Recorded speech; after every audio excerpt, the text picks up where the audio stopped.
Good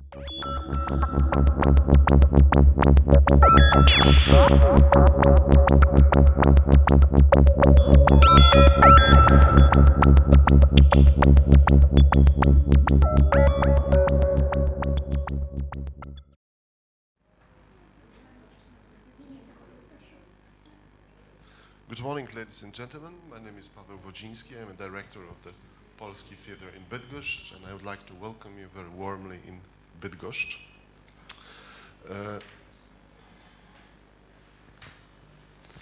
Teatr Polski in Bydgoszcz is a typical repertory theatre, but at the same time we are trying to change a little bit a formula of this repertory theatre, and it's quite unusual in Poland, on the field of the Polish theatre.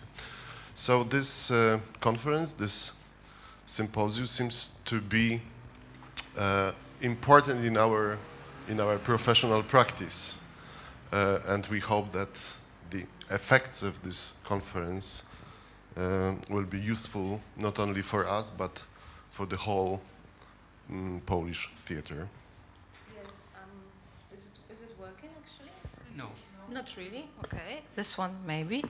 So, welcome to all of you. My name is Marta Kar. I work in the theater, and as Paweł said, we maybe even hope to prepare a sort of revolution in the repertory theater system in Poland, but not only in Poland, as we are hopefully, as we are dealing with the topics that are probably one of the most urgent ones in the European context at this very moment. We are convinced that the repertory theater is in a sort of impasse or crisis at that very moment, meeting different conditions like economic, political, social ones, and therefore we would like to try to redefine the notion of the public theater and to try to redefine the notion of the public itself. What does it mean? What obligations are given to the public art institution? What does it mean? What is the responsibility of the public arts institution? And therefore try to redefine the position of the public theater within the field of contemporary art production system. And just the organizational remark for all of you who would need a translation, the whole symposium is simultaneously translated between Polish and English. Please just pick up the headphones that are situated just around the corner. And whenever you need it, either the translation to Polish or the other way around, the translators, Artur Zapałowski and Marcin Łakomski, are with us both days. So we start with a lecture by Boris Buden. So we are super happy to have you here. Yes, so. I am. Does it work, the microphone? Sort of. No. Mic. Do you hear? It works now, yes. Yes. Yeah, okay. Yeah, it's super. okay. Okay, so. So yes, I am very happy. Thank you for inviting me and for this introduction, because you already mentioned what is actually at stake here.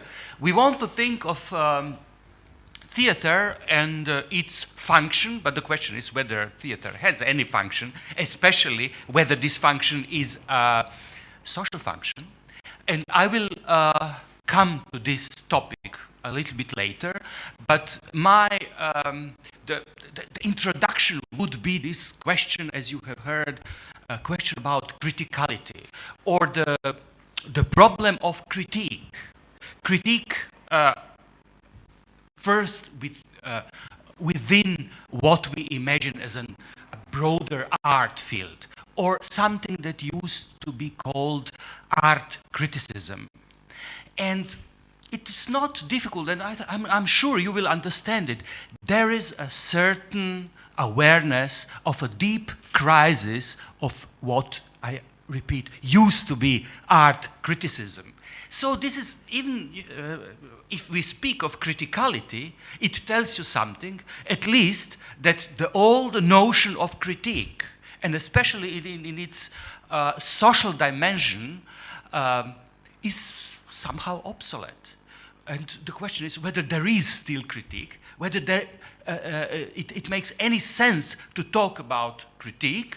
So instead, we talk about something criticality, or as you see, politicality. What is politicality? What is criticality? How does it refer to what used to be critique, criticism, politics, the political?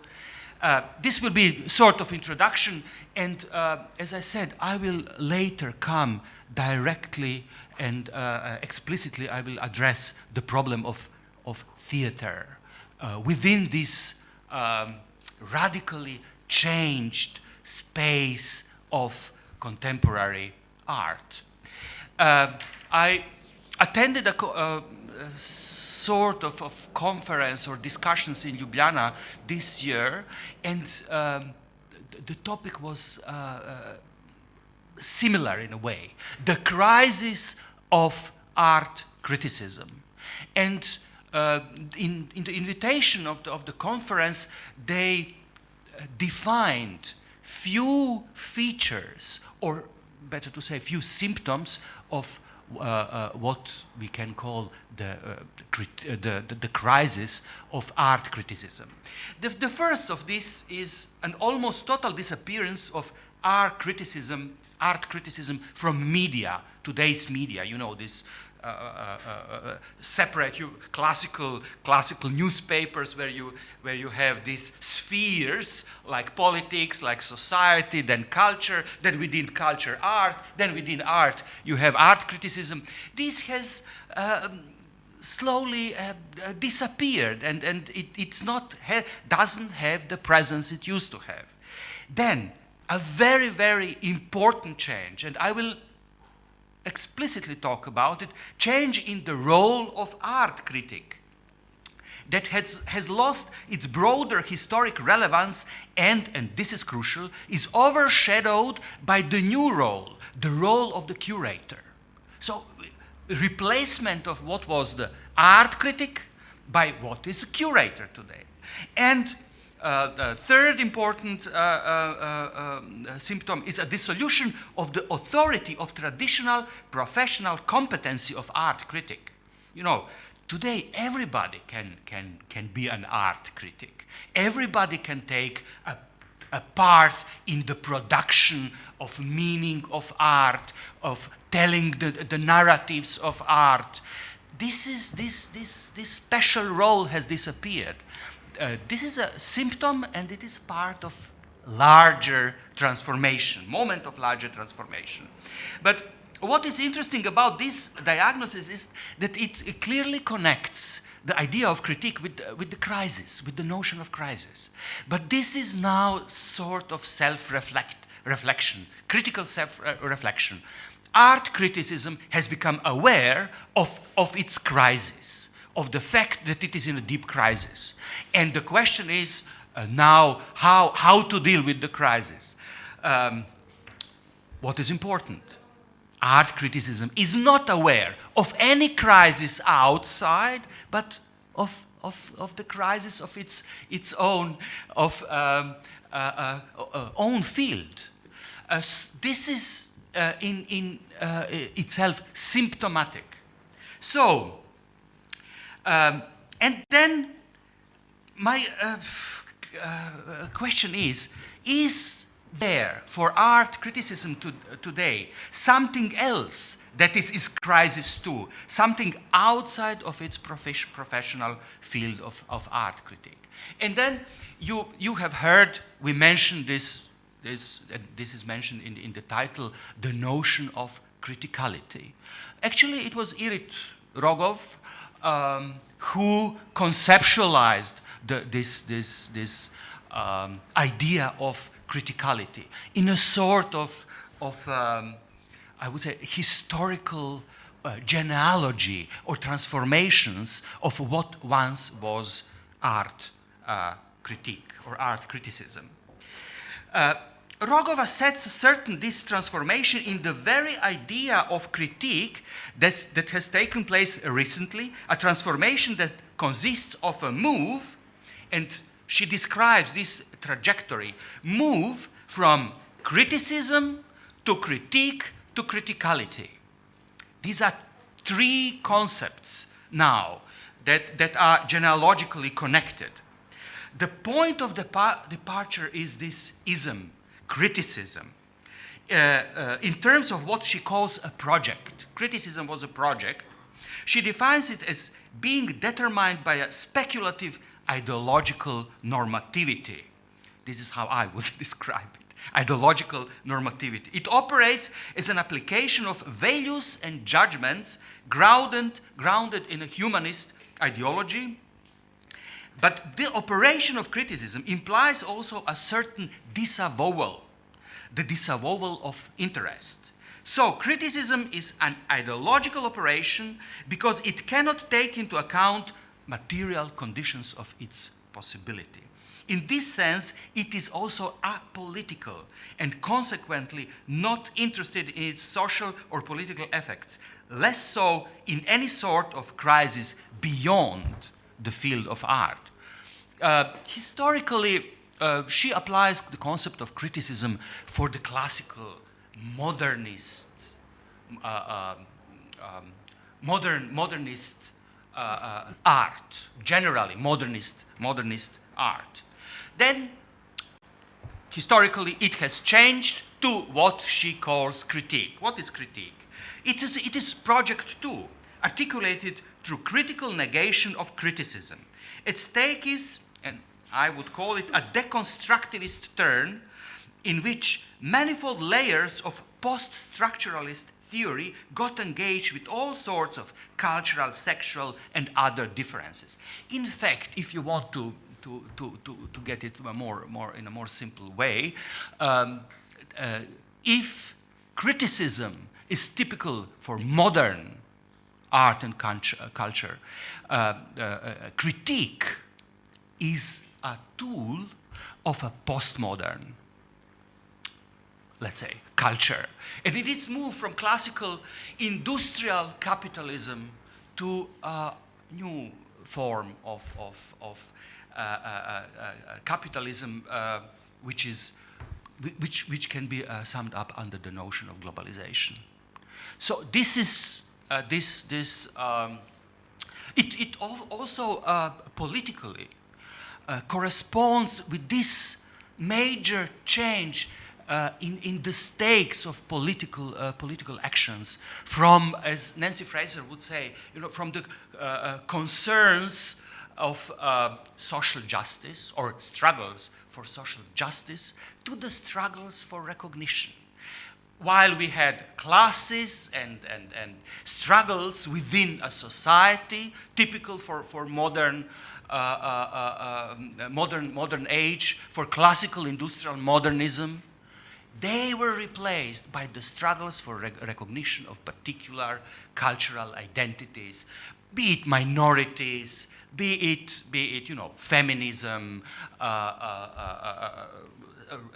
post-colonial struggles, struggles against racism, etc., etc., etc.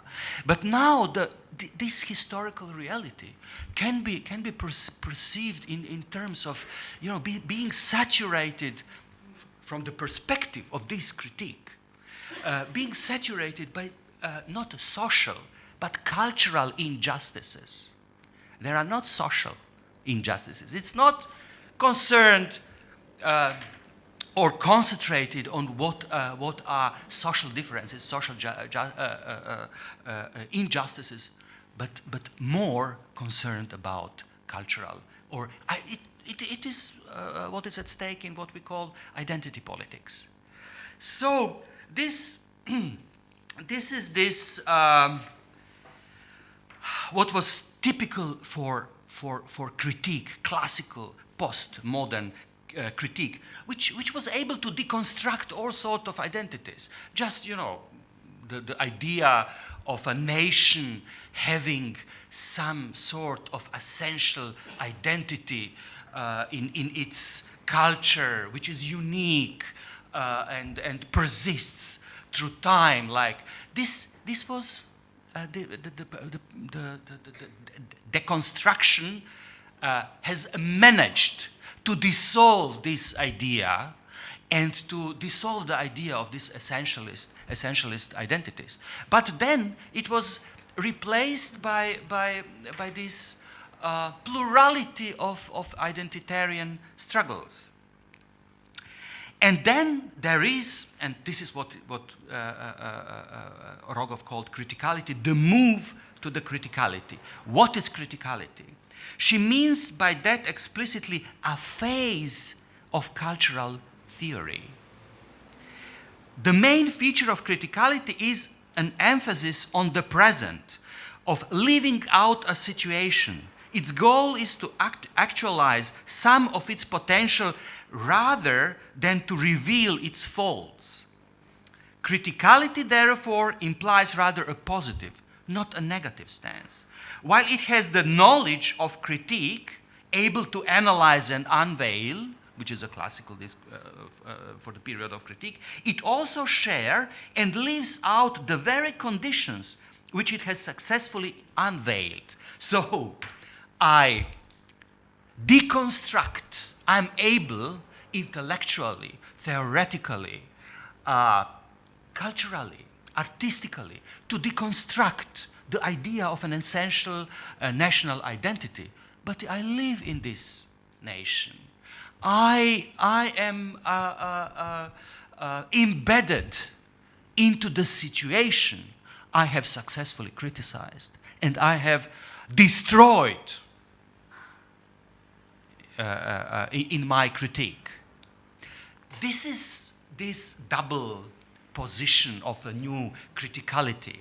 And Hannah Arendt once said, we are all fellow sufferers of the very conditions we are critically examining. Criticality presupposes certain duality, which is quite different from dichotomies of insides and outsides typical of critique. Think of it, when I said inside, outside, think of it. Theater, is it inside a society? Is this what is the outside of a theater, a society? This was the classical dichotomy, which was typical for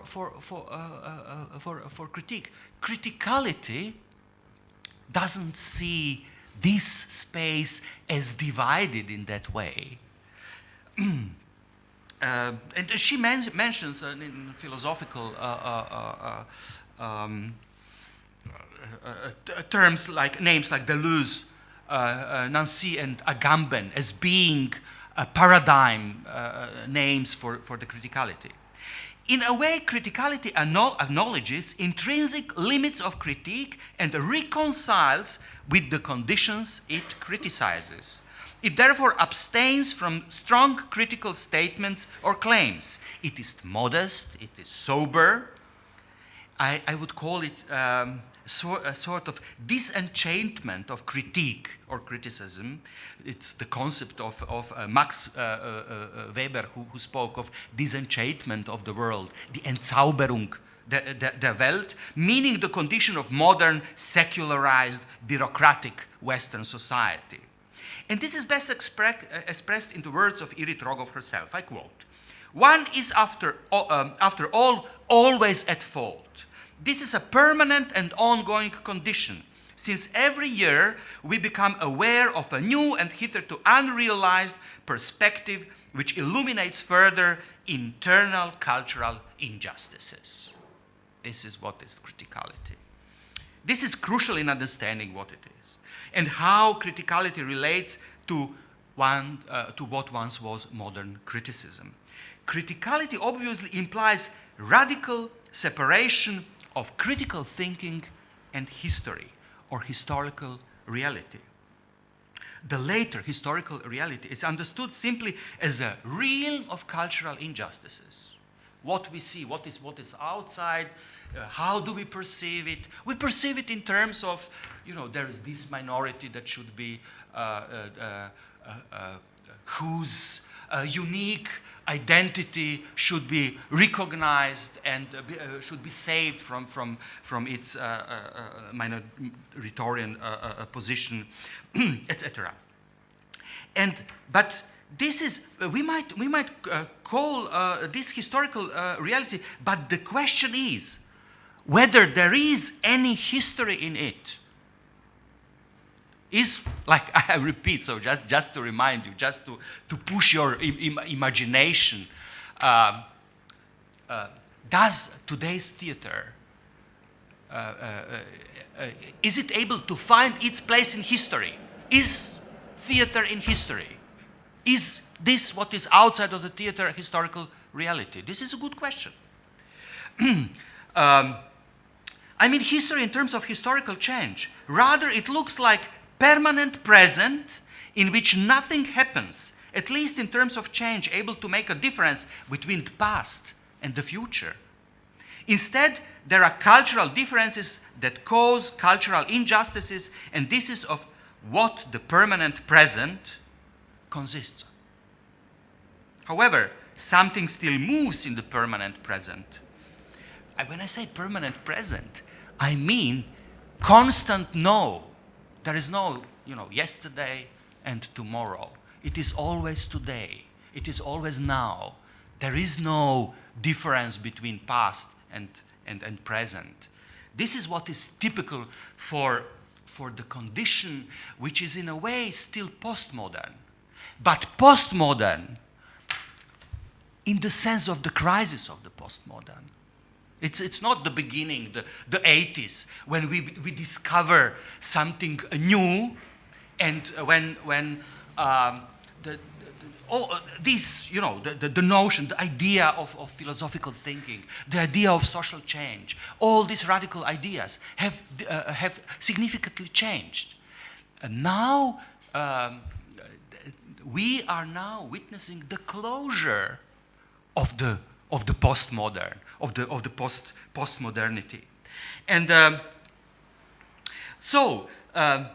every year, writes Rogov, we become aware of a new cultural difference and cultural injustices it causes.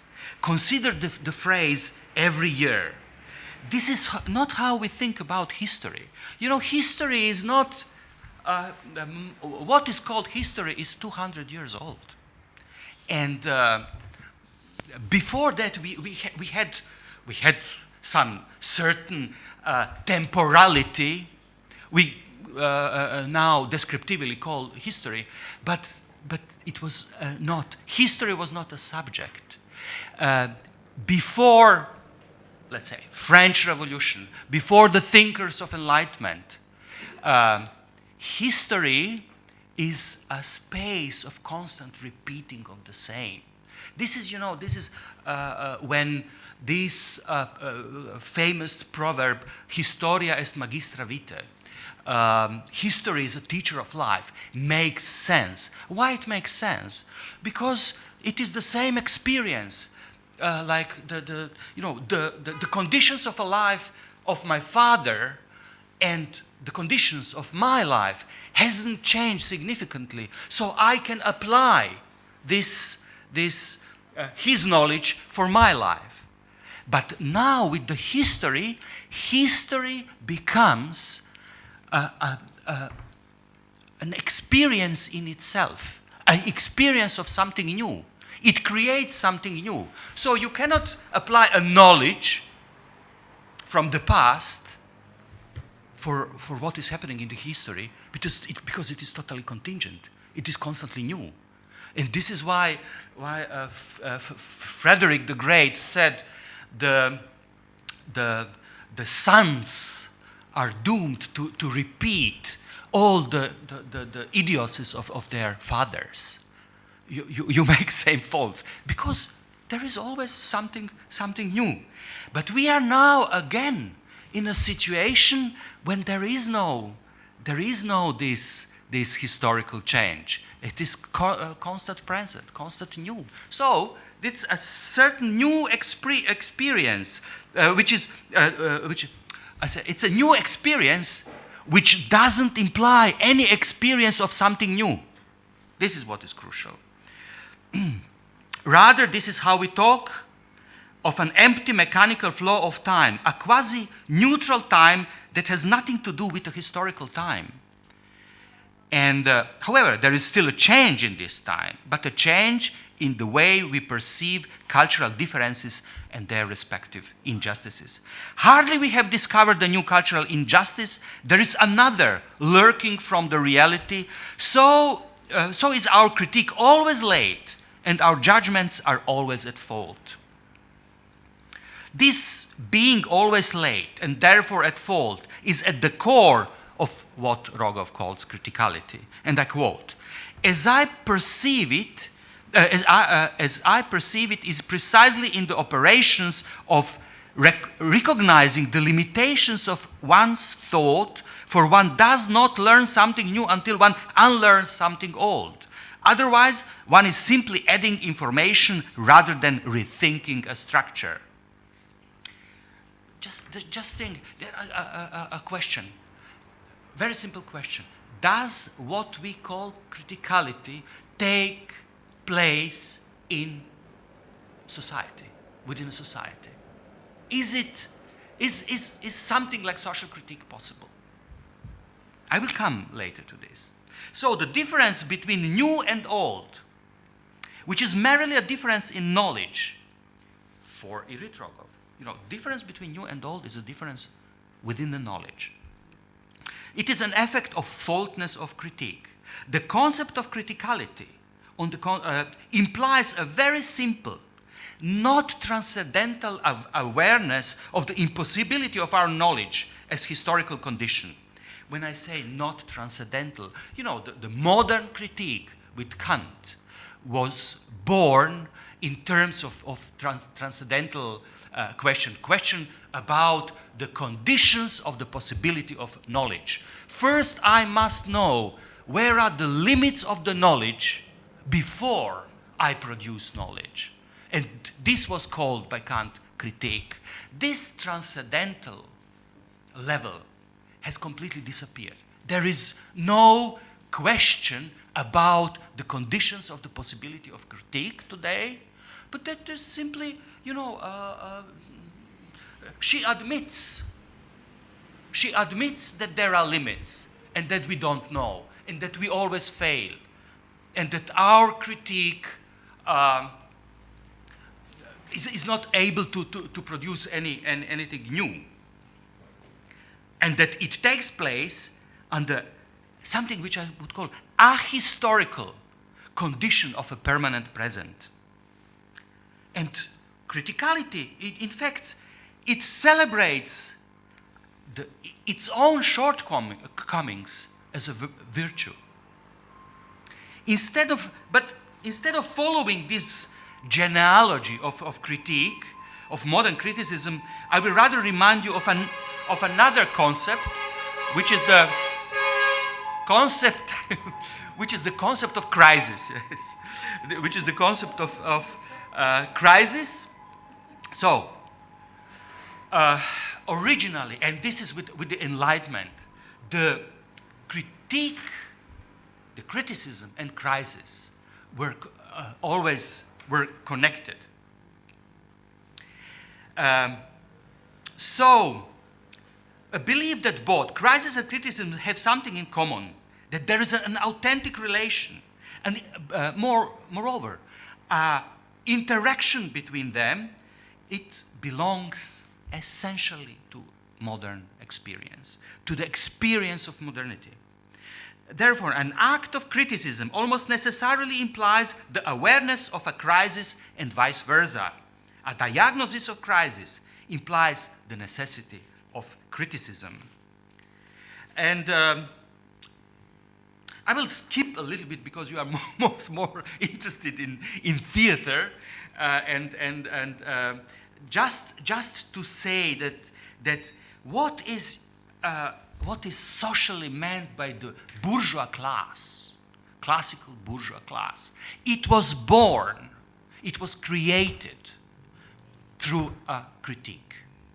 A critique which was a critique of the conditions of life, meaning historical, meaning social, and meaning also art criticism.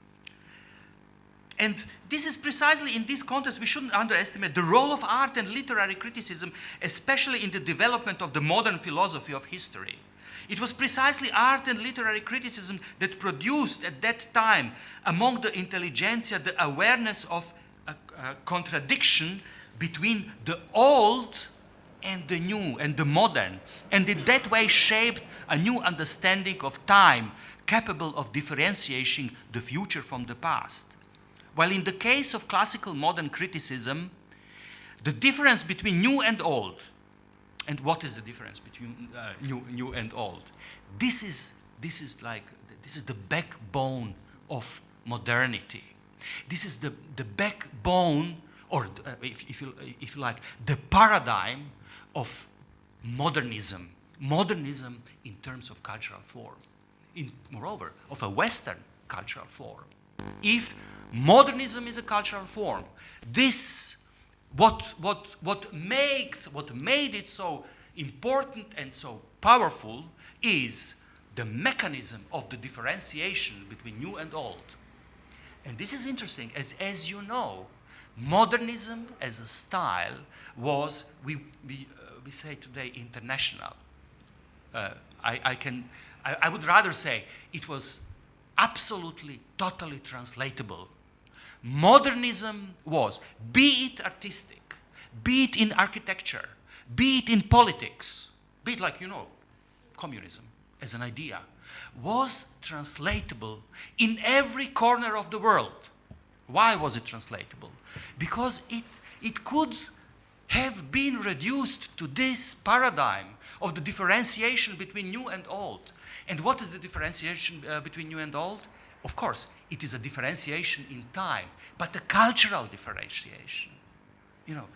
This is old means this is bad. We should help it to die. And this is new. And the moment you introduce in any situation, be it in London of the 19th century, where Marx writes his Capital, or somewhere at the beginning of the 20th century in the colonies, or modern, the first part of the 20th century, be it in China, be it in Vietnam or Africa, everybody understands. Everybody understands. This is old, this is new. This was this classical mechanism. Today it is different, and so the interaction between criticism and just to mention the peak or the highest level of modern criticism is the notion of revolution, and it is already implied in as you know, the philosophers of enlightenment prepared actually the French Revolution. In today's historical revisionism, historical revisionism that says that actually fascism is a sort of overreaction to the communist, primal crime, communist crime, communist totalitarianism, that Auschwitz is sort of overreaction to Gulag.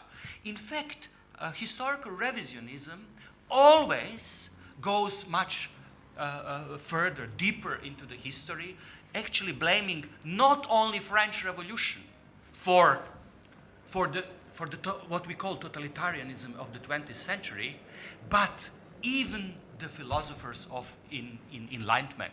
They call it, one historical revisionist calls it the arid terror of the encyclopedia, which means that the terror is already there, what we call terror of totalitarianism.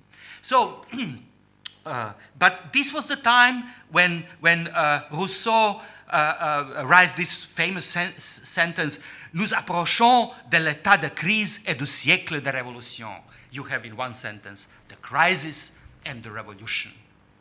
So, but as I said, this interplay of both notions, critique and crisis, became a sort of terminus technicus of modernist progress, introducing a difference and simultaneously relation between old and new. To say that something has come into crisis meant above all to say that it has become old, meaning that it has lost its right to exist and therefore should be replaced by something new. Criticism is nothing but the act of this judgment, which helps the old to die quickly and the new to be born as easily as possible. This also applies, and you know this very well, to the development of modern art, which also follows the dialectics of criticism and crisis of its forms.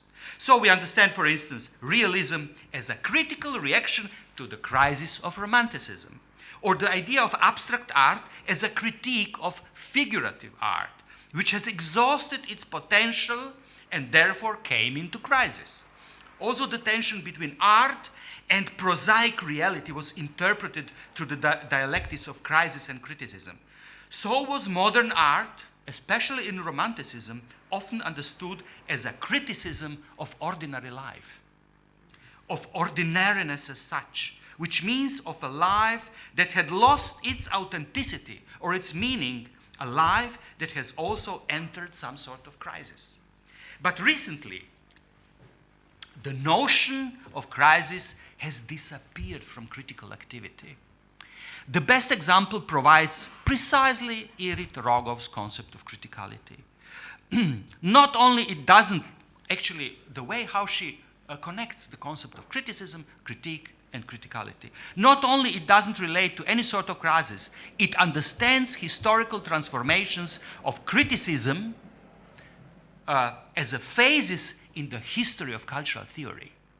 So it's not a history of the world, which explains you the trajectory from criticism via critique to criticality. It's rather the development of cultural theory. But I come back to this, I mentioned at the beginning, to one of the symptoms of the crisis of art criticism, and that is the role of art critic, which is, as I said, overshadowed by the new role of a curator. And let me say a few words about this new role of curator, about this figure.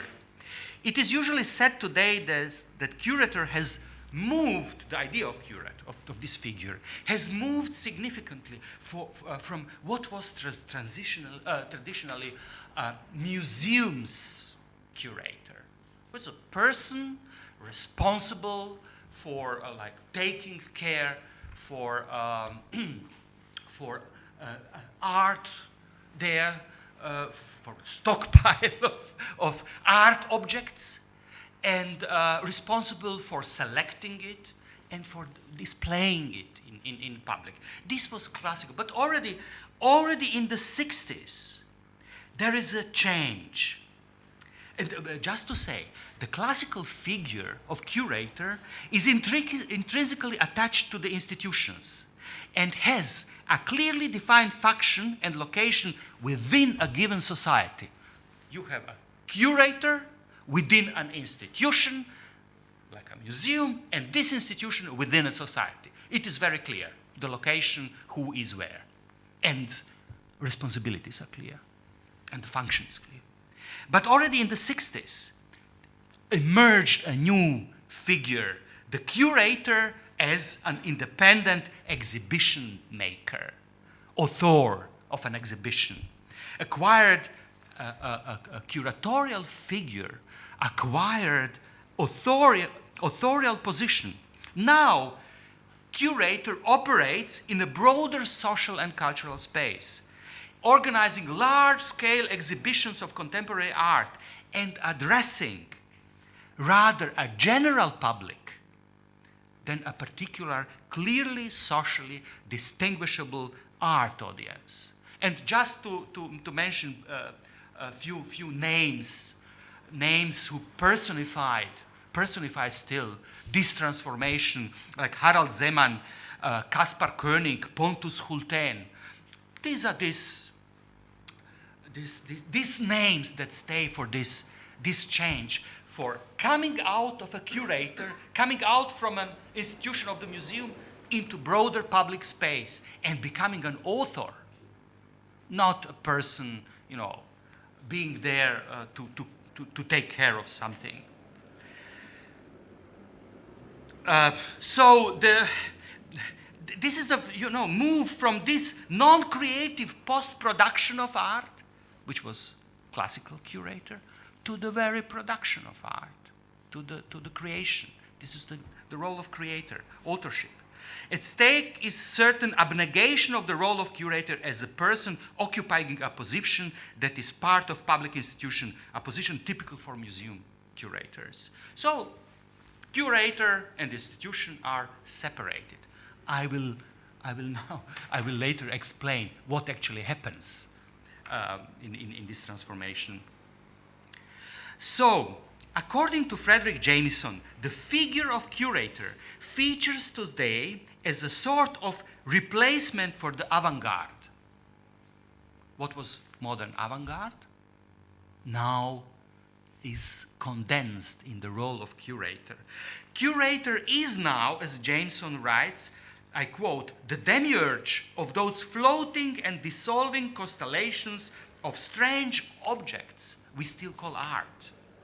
Jameson, who claims that philosophy today has been replaced by theory, understands the theory too as consider this, theory as a kind of curatorial practice.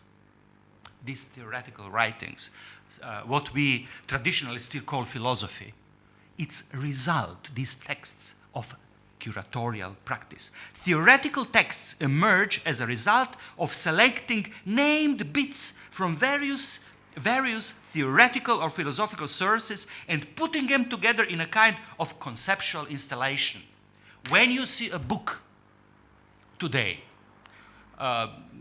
modern philosophy, like Verso book, you can understand this book in terms of a conceptual installation as result of certain curatorial practice. This is, and it, according to Jameson, and this is now crucial, this will connect us to the theater.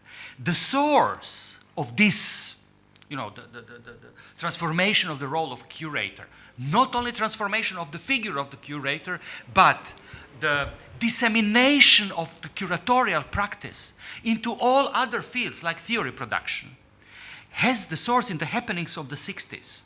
But the difference is in the institutionalization of this practice. I quote Jameson, the curator may be said to be something like the embodiment of an institution, its allegorical personification. But institutions today exist in another dimension, the dimension of globalization. They shouldn't be understood along the lines of machines or a factory, like in classic modernist you have the industrial factory and you have a theater as a site where culture and art performance is produced, but resembles in terms of position and structure, or in terms of what used to be called the state, institution, hierarchical. Rather, they are informational institutions, immense constructions of cyberspace. This is how we should think of institutions today, also of a theater. Not, this is like here, the building, and it has classical hierarchical structure. It is in a public space, in a society, and in the state, and resembles the state. Still, this idea that political power decides who will be the director. These are old, let's say, old ideas about theater. And it is within this concept that what used to be understood as an artwork no longer exists in terms of an object. Artworks today are not objects because they are in fact events. What used to be called style is today a strategy for producing an event, a recipe for events. Style is an obsolete category, typical for modern art. And now we come to this is crucial move to the economy, to the question economy. When I say, look, the source of transformation is in the happenings in the 60s, which is the first performative turn in modern art. And then object of art is replaced by the event. What used to be object, work of art, now is event, which is performative, of course. And now we come to economy. You have probably heard for the so-called immaterial experience economy. Just to tell you, the subtitle of the book of the experience economy is, I quote, "Work is theater and every business a stage." Work, labor, is a theater and every business is a stage. What does it mean? The authors argue that we have entered a new economic era in which producers, in order to stay competitive, must add a new cultural value to their products. Concretely, they must, and I quote from an advertisement for the book, "They must stage experiences to leave a memorable and lucrative impression." Or in another advertisement, they must, I quote, "orchestrate memorable events for their customers." So what sells a product is not its use value. It is this value that is produced by an event. You must be able to stage an event around your product so as to be able to sell it. iPhone is created by the event. It doesn't lie in its use. Its power as a commodity lies precisely in the ability of staging, of performing events around this object. But this doesn't only apply for products. Their producers too must perform in order to survive on the market, or if you like, in the art world. In this case, performance doesn't refer only to the productivity of their labor, but increasingly to different forms of a quasi-theatrical self-performance or self-presentations. Just Sven Lüttiken, in his History in Motion book, has put it, and I quote, "As an artist or writer or curator, you perform when you do your job, but your job also includes giving talks, which I'm doing now, going to openings, which you are doing now, being in the right place at the right time." So we perform all the time. In reference to Marx' concept of general intellect, das allgemeine gesellschaftliche Wissen in Marx, and Marx understood it as a direct force of production, a concept that has become widely known in the post-Operaist discussion on cognitive capitalism, or post-Fordist forms of immaterial labor, and he coined the term general performance, understanding it as the very base of new labor.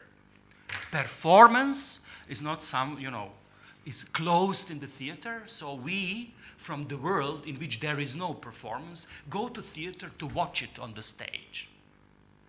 It is the mode of the production of the commodities we use all the time, every day, has undergone this performative turn.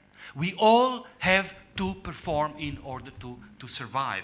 This is what is meant by general performance. And it is crucial to understand that the forms of performance that emerged in the artistic practices during the 60s were themselves a moment in the development of this contemporary form of labor, and at the same time a moment of a dissolution of a homogeneous, exclusively aesthetic framework of art.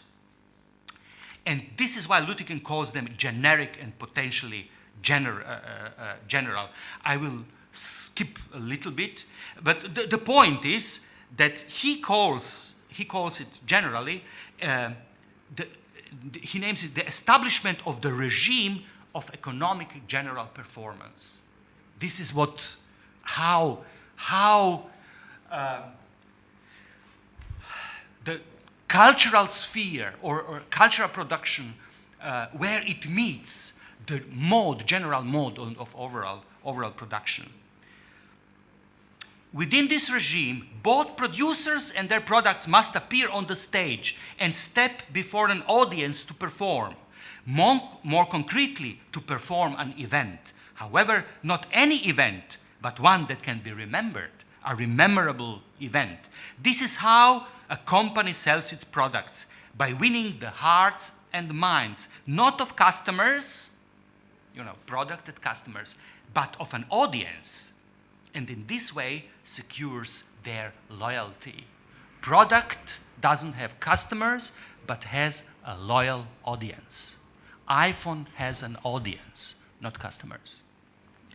This is the context in which I shall address this institution in which we are now, theater. As it is well known, in the age of criticism, theater was itself a critical device, a tool of social critique. This is what once was called political theater. Theater was a place or a space in which art performed its criticism and could engage itself, become the so-called socially engaged art. This has radically changed. And the very idea of art has radically changed. One of the most striking and symptomatic features of contemporary art is something Frederick Jameson calls the differentiation of the various arts and media. In the galleries, museums, and theaters, we confront interesting combinations of photography, performance, video, sculpture, which cannot be classified under any of the old generic terms, such, for instance, as painting. The species called oil painting has disappeared, but also the generic universal of art itself has disintegrated, leaving in place the unclassifiable combinations we confront in an institutional space which alone confers on them the status of art. This is crucial. One actually can no longer claim that galleries, museums, or theaters are spaces in which art takes place or is performed. Rather, it is because it takes place there, because it is performed there, in these institutions, that we call it art. So, it is because what happens in a theater happens there, we call it art. But it's no longer an object. It's not an artwork. The institution makes this what happens, be it any sort, like a performance, makes out of it art. But at the same time, museums, galleries, and theaters have been transformed into a popular and mass cultural spaces visited by enthusiastic crowds. Long nights of museums or discursive events in theaters. Like in Berlin, I have been, within this year, I constantly, like 4 or 5 times in a Hebel theater, I had like lectures, discussions, next week again, and now I bring my students who study public art to a Gorki theater in Berlin, because Gorki theater organizes Herbstsalon, which is an exhibition. And the theater is a place of discursive and artistic production of contemporary art. So we come there, and the label, it's an institution, Gorki Theater, and what happens we perceive as art. But these events are advertised as commercial attractions because they offer new kinds of art objects. It is in this context that we may say that the critical function of theater, or in other words, that which makes theater political today is the share it has in general performance. One that goes far beyond a specific region of the art field and saturates all the spheres of contemporary life, including the realm of labor. if then any social critique, or if you like, politics, happens in theater, it does so not as an added value to the aesthetic exchange between theater professionals and theater audience, so that it is something political in the content of what is displayed or what is staged or performed in the theater. So it's not something that happens between professionals, the director and actors, and the audience, and thereafter supposed to affect the social outside, the society outside of the theater. But rather, if politics happen in theater, it happens as a sequence of an overall performance of the social that only theater can render perceptible. What I'm aiming at is to say that what is outside of theater is not society. That I'm saying nothing new. I can repeat what Margaret Thatcher said. There is no such thing as society. After the neoliberal transformations, we are now performing, in terms of general we perform in a post-social space. So theater has not a place in the society, so something like politically engaged art happens and criticizes the society, and in the society people then, the wider social audience understands the critique and is urged to transform, to change, etc., etc. No. What happens in the theater makes visible, it performs the social, the society itself, which is not outside. It is in the performance in the theater.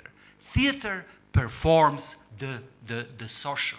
The social in its essential, not in terms, a society within some container called state. So, one should not imagine political theater as a space within society where performance is made political. Rather, it is an event, theater is an event, that generates a performance of which society itself is made, which is essentially what the political is about. Political is the production of the social.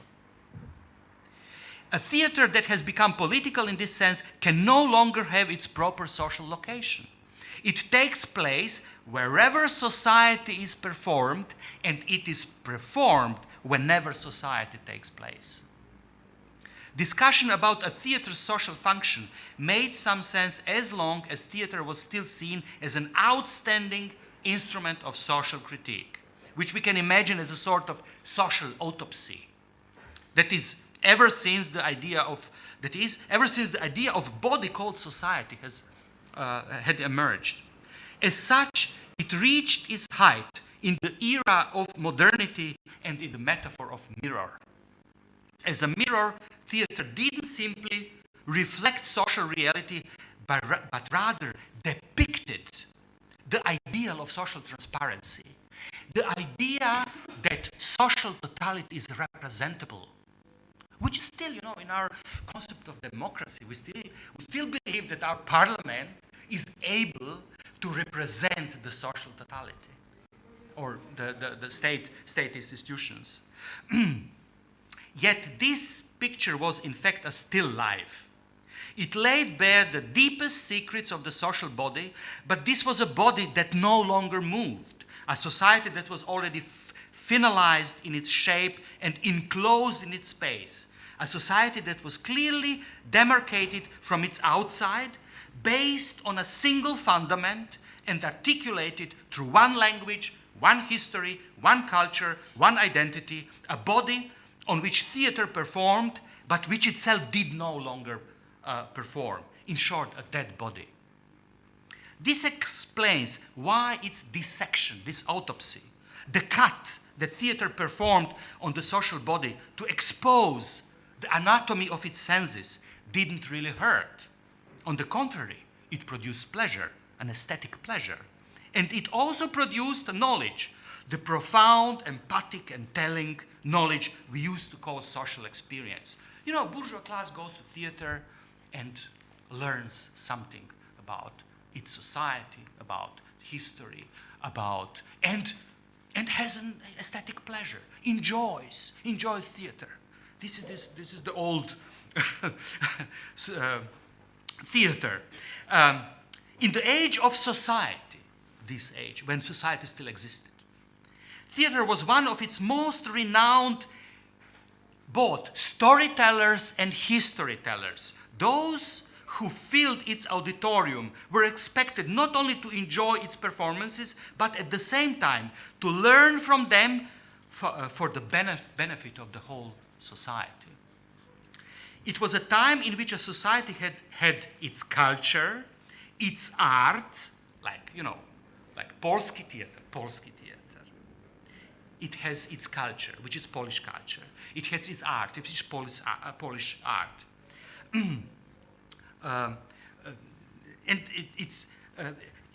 Society has also theater to experience the unique mode of its existence. But it was also a time in which theater had its clearly distinguished artistic form, its cultural mission, and finally its social role and function. That time has gone.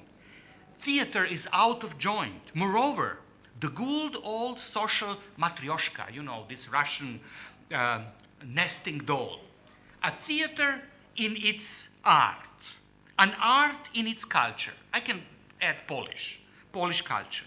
A Polish culture in a Polish society. A Polish society in a Polish nation. A Polish nation in a Polish state. And a Polish state in the cluster of nation states, the so-called Westphalian order, imagined as all equal and comparable and measurable. Like I come originally from Croatia, Croatia and India, or Croatia and China are measurable somehow.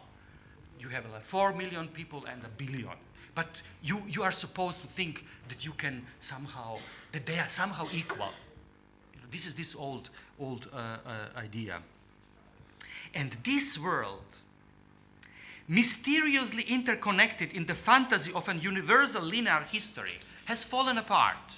Theater now finds itself in a socially disconnected art that is increasingly abandoning the cradle of national culture for a transnational, post-multicultural, market-driven art system that claims universal aesthetic values, which are at the same time contained in a very particular culture. And a supra-hegemonic normative identity power block called the West. In a culture that, stripped down to its identitarian bones, pretends to perform all the society's political struggles after society has lost all its political struggles. In a nation that becomes a sovereign political subject, mostly if it mobilizes all its proto-neo or post-fascist energies. In a state that still finds its historical rationale precisely in that it has gotten rid of most of its social functions, or even of society itself. Repeat, this neoliberal destruction of the social welfare state. It's not destruction of only a particular form of the state, but it is the destruction of society. And finally, in a politics that achieves its goals only if it performs disguised as culture, or if it wages wars in the name of democracy with no necessary democratic legitimation, which is now, the so-called migrant refugee crisis, is precisely the consequence of this. I won't conclude with a recipe for a revival of politically engaged art or socially responsible and critical theater. Instead of that, I will remind you of something we have learned to forget in our post-political and post-historical time. And I think it is the time to be remembered of something. And this is the fact that critique also implied violence. As a symptom of both, a transformation that is taking place around us and we see, we have been witnessing recently this, and a danger coming from our future.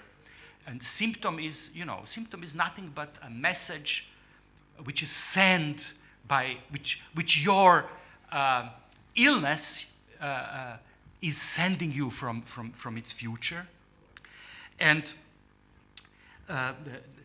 this symptom, and I will quote a friend of mine, a theater director from Croatia or Bosnia or former Yugoslavia, and he's actually known here in Poland.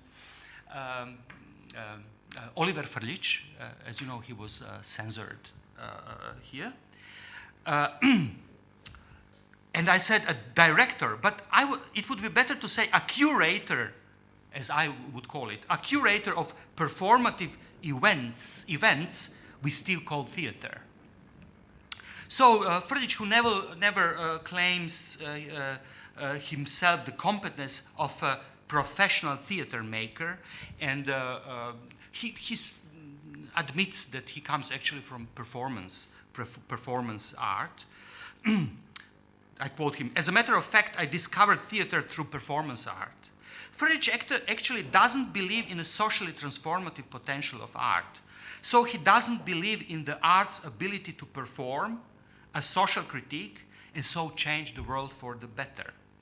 This, for Frljić, no longer suffices today. And I quote, "The only way to change things is to gain real power or weapons." Asked on another occasion whether he believes in the call for direct democracy, he answers straightforwardly, "No, I believe in armed resistance." Well, this clearly evokes Karl Marx's famous dictum from his or the contribution to the critique of Hegel's philosophy of right. And I quote Marx, "It is clear that the arm of criticism cannot replace the criticism of arms. Material force can only be overthrown by material force." I'm offering this as a sort of provocation for further thinking and discussion.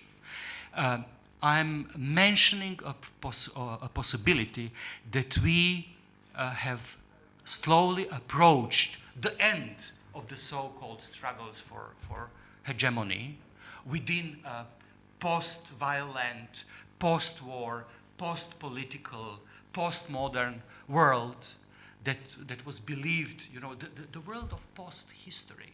Post-history, just to quote Francis Fukuyama, which tells almost everything. To live in the age of post-history, there will be neither art nor philosophy, but only a perpetual caretaking of the museum of history. So, in other words, we live in a sort of museum of history. This is how it was 25 years ago imagined as the end of history. But we now, with the wars, with the falling apart and with the closure of this teleology of post-communist transition to democracy, which will finally end in all world becoming democratic, and a world in which we will, in culture, struggle for a better life. This obviously has come to an end, and I'm simply reminding you of a certain danger, and reminding you of a possibility that these discussions about critique could end not in a discussion, but in a violent sort of violent situation, coming from former Yugoslavia, which disappeared in wars and violence. It is part of my own experience, but this experience hasn't been yet tamed in this part of the world. It has disseminated instead. Thank you. Thank you.